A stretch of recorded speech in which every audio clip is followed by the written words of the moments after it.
বন্যার পানি বাড়ছিল প্রতিটি মুহূর্তে, ভেসে যাচ্ছিল ঘর, জিনিস, এমনকি বেঁচে থাকার সব আশা ভরসাও। আর তখনই এই বন্যায় একজন স্বামী বুক ভাঙা আর্তনাদে বলেছিলেন, আগে আমার স্ত্রীকে বাঁচান, সে সাঁতার জানে না, আমি ঠিক আছি। জীবনের ঝুঁকি নিয়ে স্ত্রীকে আগে বাঁচাতে চাওয়ার এই আকুতির ভিডিও সামাজিক যোগাযোগ মাধ্যমে দ্রুত ছড়িয়ে পড়ে।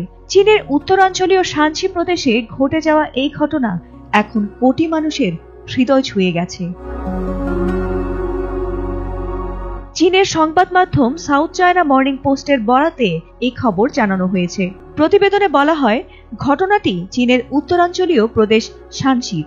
সেখানে প্রবল বৃষ্টিপাতের কারণে আকস্মিক বন্যা পরিস্থিতি তৈরি হয়েছে। বন্যার পানিতে আটকে পড়া ওই দম্পতিকে উদ্ধারের সময় স্বামী জানান তিনি সাঁতার জানেন, কিন্তু তার স্ত্রী সাঁতার না জানায় তাকেই যেন আগে উদ্ধার করা হয়। তার অনুরোধে সাড়া দিয়ে উদ্ধারকারীরা প্রথমে তার স্ত্রীকে নিরাপদ স্থানে নিয়ে যান, এরপর স্বামীকেও উদ্ধার করেন।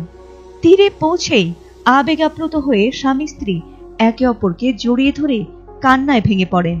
লিউ নামের ওই ব্যক্তি পরে জানান, সে সময় আমরা দুজনেই খুব ভয় পেয়েছিলাম। আমাদের 10 বছরের দাম্পত্য জীবনে এত বিপজ্জনক পরিস্থিতির মুখোমুখি আর কখনো হইনি। এই ঘটনাটি ছড়িয়ে পড়ার পর চীনা সামাজিক মাধ্যম উইবো, রেড নোট এবং টিকটক জুড়ে চলছে প্রশংসার বন্যা। নেটিজেনরা বলছেন, এটিই ভালোবাসা, এটিই দায়িত্ববোধ। বিপদের দিনে যারা একে অপরের হাত ছাড়ে না, তারাই সত্যিকারের জীবনসঙ্গী। এদিকে শানসি প্রদেশে ভয়াবহ বন্যায় এখন পর্যন্ত শতাধিক মানুষ নিহত হয়েছেন।